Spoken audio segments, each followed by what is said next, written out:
बानी का फोन आने के बाद अनुज अब फिर से निद्रा की गोद में नहीं समाना चाहता था, लेकिन रात के इस अंतिम पहर में वो अपनी असिस्टेंट रागिनी की नींद नहीं खराब करना चाहता था। इसलिए वो मोबाइल उठाकर गूगल पर देहरादून के उस सेंट मैरी स्कूल के बारे में जानकारी जुटाने लगा था। सेंट मैरी स्कूल एक नामी स्कूल था और देश भर के अमीर परिवारों के बच्चे ही वहां पर एडमिशन ले पाते थे। अनुज को महसूस होने लगा था कि मामला हाई प्रोफाइल भी हो सकता था। आखिर इतने बड़े और नामी स्कूल की एक लड़की की हत्या की खबर पर देश की सारी मीडिया का ध्यान जाना अपेक्षित था, जिसका मतलब था कि इस केस का मीडिया ट्रायल होना भी निश्चित था। एकाएक न जाने क्या सोचकर अनुज ने रागिनी को फोन मिला दिया था। कोई 4-5 बार बेल जाने के बाद ही रागिनी ने फोन उठाया था। फोन उठाते ही रागिनी का झल्लाया हुआ स्वर अनुज के कानों में पड़ा था। गुरु, रात को तो चैन से सो जाया करो, आपका तो पता नहीं, लेकिन इस गरीब को रोज सुबह 10 बजे तक ऑफिस पहुंचना होता है। रागिनी ने अलसाए और झल्लाए हुए स्वर में बोला, जिस ऑफिस में तुम्हें सुबह 10 बजे हाजिरी देनी होती है, ये बंदा उसी ऑफिस का मालिक है और आज आपको हाजिरी ऑफिस में नहीं बल्कि मेरे गरीब खाने पर देनी है, वो भी सुबह के 5 बजे तक। अनुज ने आदेश रूपी स्वर में बोला, क्यों गुरु, आज से मॉर्निंग वॉक का नया नया बुखार चढ़ा है क्या आपको? लेकिन मॉर्निंग वॉक के लिए मेरी नींद क्यों खराब कर रहे हो? अपने अड़ोस पड़ोस की सहेली को अपने साथ ले जाओ। रागिनी चक्कल्लस भरे स्वर में बोली, अब बकलोली बंद करो, मेरी जान के 14.25 हिस्से, और ध्यान से मेरी बात सुनो। हमें सुबह 5 बजे देहरादून के लिए निकलना है। अनुज अब सीधे मुद्दे पर आते हुए बोला, आप अकेले ही देहरादून क्यों नहीं चले जाते गुरु? यहाँ पर ऑफिस में भी किसी को होना जरूरी है। रागिनी ने बोला, देहरादून के एक बहुत बड़े स्कूल की एक 11वीं क्लास की लड़की का मर्डर हो गया है। मुझे मामला हाई प्रोफाइल लग रहा है। इससे पहले कि उस केस का मीडिया ट्रायल शुरू हो, हमें वहां तुरंत पहुंचकर अपनी जांच शुरू कर देनी चाहिए। अब तुम जल्दी से मेरे घर आओ, बाकी बातें रास्ते में बता दूंगा। अनुज ने गंभीर स्वर में बोला, जो आज्ञा गुरुदेव। बंदी ठीक 5 बजे आपके दरवाजे की बेल बजा देगी। रागिनी ने उधर से खनकती हुई आवाज में बोला और फोन डिस्कनेक्ट कर दिया।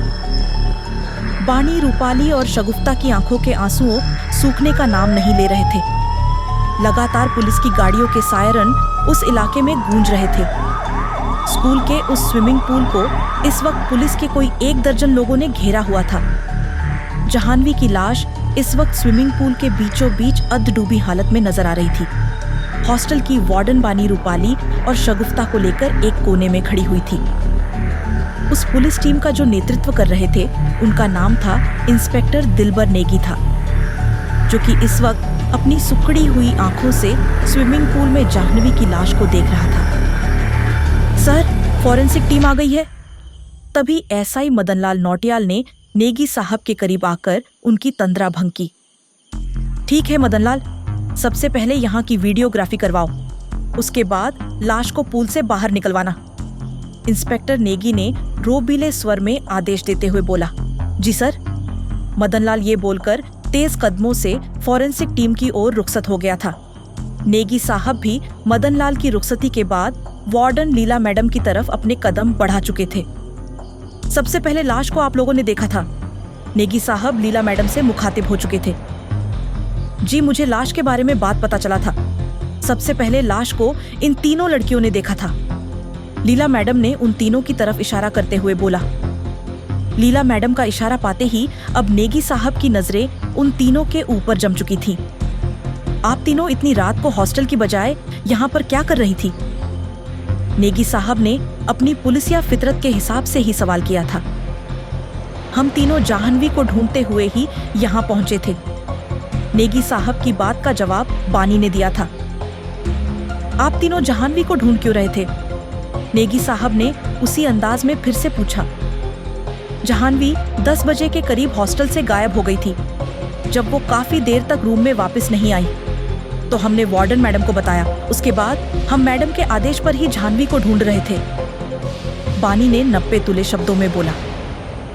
हॉस्टल से स्कूल तक और इस स्विमिंग पूल तक आने का भी कोई रास्ता है मैडम?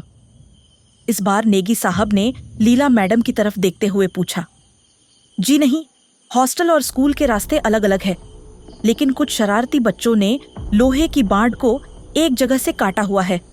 वहीं से स्विमिंग करने के कुछ शौकीन बच्चे हॉस्टल से इधर आ जाते हैं। लीला मैडम ने फंसे हुए स्वर में जवाब दिया था। इसका मतलब इस लड़की की मौत तैरने के दौरान डूबने से हुई है। नेगी साहब ने इस बार चारों के चेहरे पर एक साथ जमा दी थी।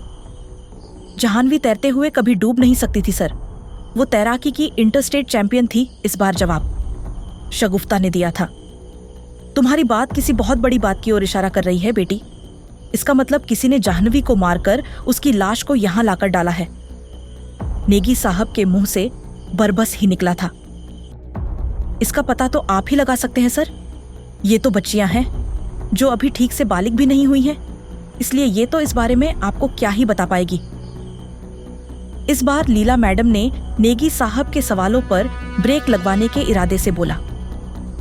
वो तो मैं समझ सकता हूं, लेकिन अगर जाह्नवी का मर्डर हुआ है तो उनकी रूममेट और क्लासमेट से तो पूछताछ करना तो स्वाभाविक कानूनी प्रक्रिया है मैडम।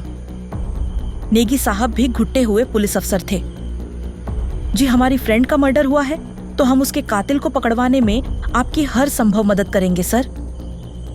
इस बार बानी नेगी साहब से मुखातिब हुई थी। पुलिस की मदद करना हर अच्छे और सच्चे शहरी का फर्ज भी है बच्चों, और मुझे आप लोगों का कानून की मदद करने का जज्बा देखकर खुशी भी हुई। अभी मैं आपको ज्यादा परेशान नहीं करूंगा। अभी तो हमें पहले ये पता लगाने दो कि ये सच में कोई मर्डर है या कोई दुर्घटना है। उसके बाद ही आप लोगों से मैं फिर से बात करूंगा। ये बोलकर नेगी साहब अब वहां से अपनी फॉरेंसिक टीम की तरफ अपने कदम बढ़ा चुके थे, जहां पर एसआई मदनलाल पूरी मुस्तैदी से अपनी ड्यूटी पर लगा हुआ था। बानी, तुम अपनी पढ़ाई पर ध्यान दो। इस कैसे से स्कूल प्रशासन अपने आप डील कर लेगा। तुम्हें इस पुलिसिये को ज्यादा अपने मुंह लगाने की जरूरत नहीं है। लीला मैडम ने अचानक से डपटते हुए बानी को बोला। लेकिन मैडम, जाह्नवी की मौत की सच्चाई तो दुनिया के सामने आनी चाहिए। बानी ने विरोध भरे स्वर में बोला। यह कानूनी मामला है, इससे तुम तीनों दूर ही रहना। नहीं तो हो सकता है कि स्कूल एडमिनिस्ट्रेशन तुम लोगों के खिलाफ ही कोई एक्शन ले ले। इसलिए बिना एडमिनिस्ट्रेशन की इजाजत के किसी के भी आगे तुम लोगों को बोलने की जरूरत नहीं है। ये बोलकर लीला मैडम अब पूल के नजदीक जाकर खड़ी हो गई थी, जहां अब जाह्नवी की लाश को पूल से बाहर निकालने की कार्यवाही शुरू हो चुकी थी।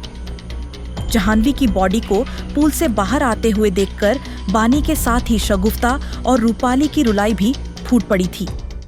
अगर आपको ये कहानी पसंद आई हो तो कहानी को लाइक और चैनल को सब्सक्राइब अवश्य करें।